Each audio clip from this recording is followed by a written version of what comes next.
Number 40, professional application.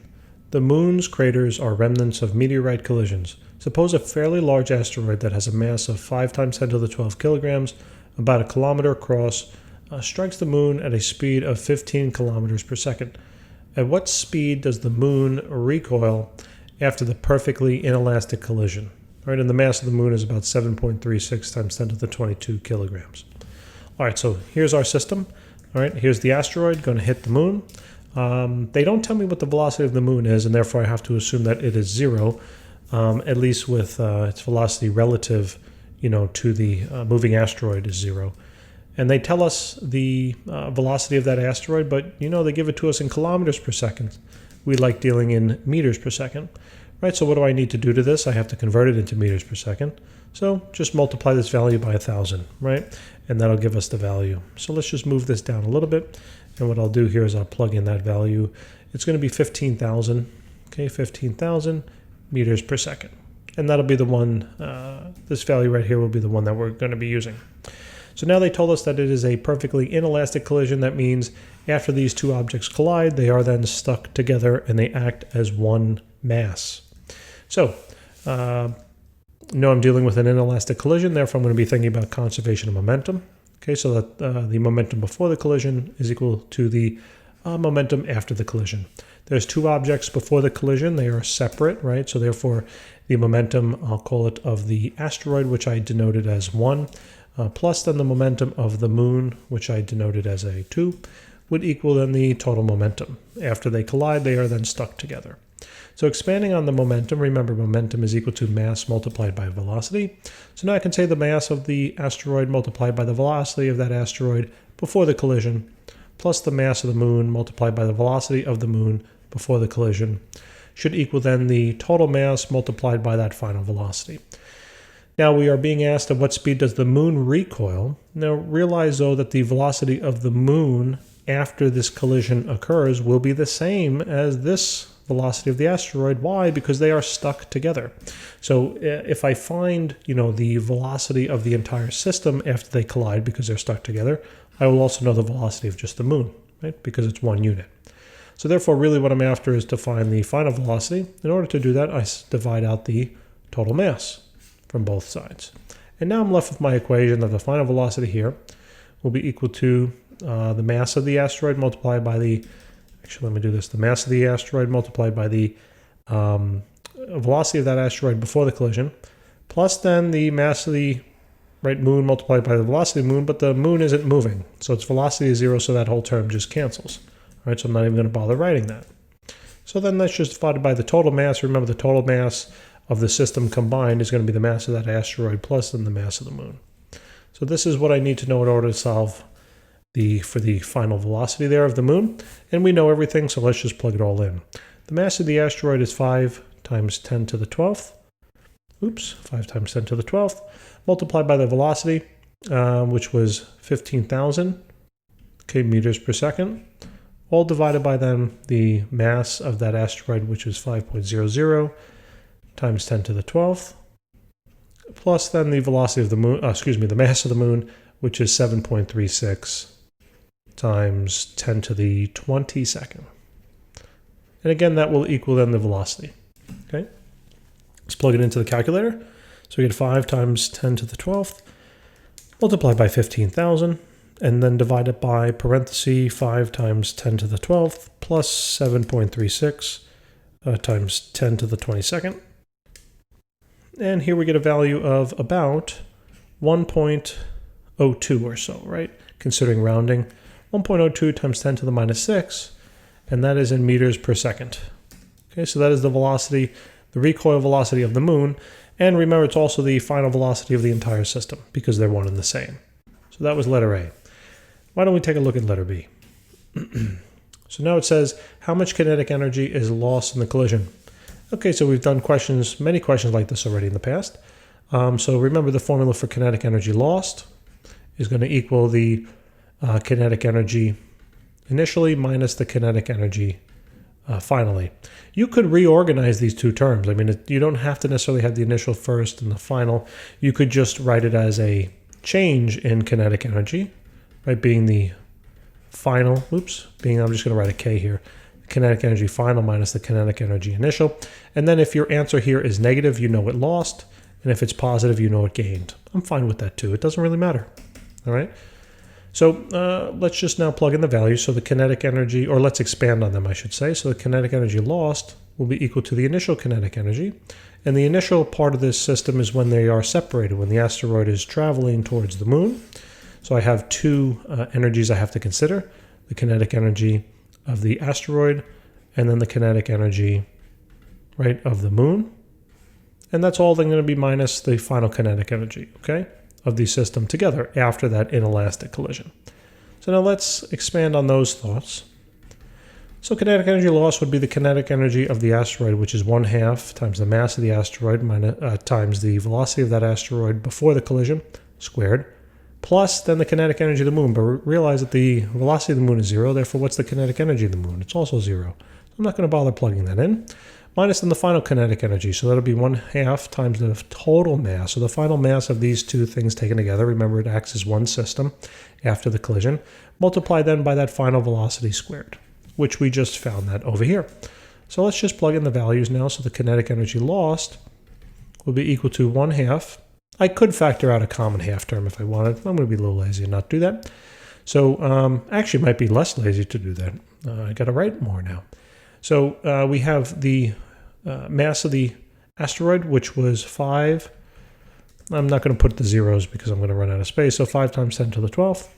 The velocity was 15,000, right, meters per second, squared, minus then, I'm still going to run out of room. I'm going to put the other term here, minus 1/2, times the total mass. Remember, the total mass would be the addition of these two things. It's basically going to be, I mean, these are different by a magnitude of 10, right? 10 times 10 to the 10. So that's over a billion. That's 10 billion. So I'm just going to assume it is basically just the mass of the moon here. 7, because it won't affect the math really much at all. 7.36 times 10 to the 22. All right, and then that multiplied, remember, by the final velocity squared, which we found that to be over here. Man, I'm running out of a lot of room. So times 1.02 times 10 to the minus 6, and that thing is squared. Okay, so the kinetic energy lost, let's just plug it all into the calculator. So you get 0.5 times 5 times 10 to the 12th, multiplied by 15,000 squared, and then subtract now 0.5 times 7.36 times 10 to the 22nd, and then multiply by 1.02 times 10 to the negative 6th squared. And here we get a value, the kinetic energy loss, which is a insane magnitude, 5.63 or so. 5.63 times 10 to the 20th times 10 to the 20th joules. Okay, so that's the amount of kinetic energy loss in this process. Okay, so now we have, great, we've taken care of letter B. So letter C. In October 2009, NASA crashed a rocket into the moon and analyzed the plume produced by the impact. Significant amount of water were detected. Answer part A and B for this real-life experiment. The mass of the rocket was 2,000 kilograms, and its speed upon impact was 9,000 kilometers per hour. So basically, it's literally the same problem, right? We basically have the same exact problem, same formulas and everything. The only difference is now going to be the mass is still not the mass, but the moon is still not moving. It's just that the asteroid, we're going to have to change the numbers, right? The asteroid isn't the asteroid anymore. It's now a rocket, so its mass has changed to 2,000 kilograms, and the velocity is now 9,000 kilometers per hour. So why don't we just do a quick little conversion up here on the upper left. So we got 9,000 kilometers per hour.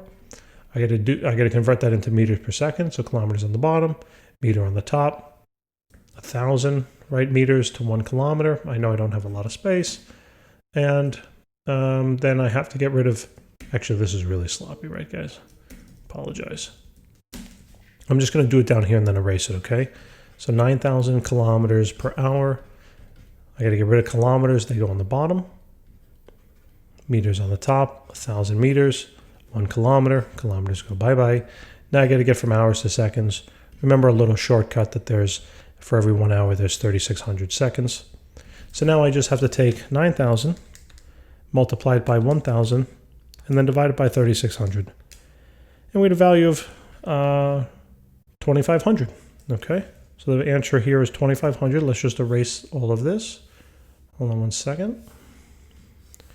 So we get a value of 2,500. So the velocity here before the collision was 2,500 meters per second.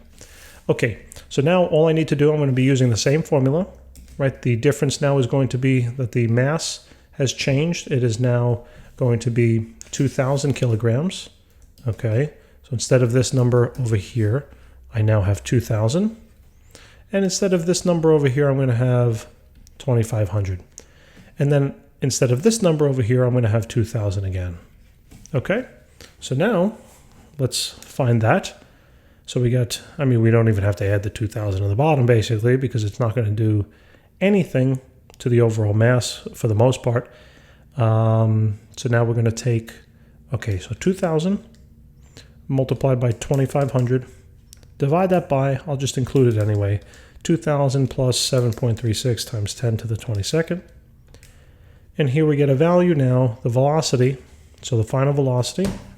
And by the way, I'm just going to erase this too so I can fit this all over here.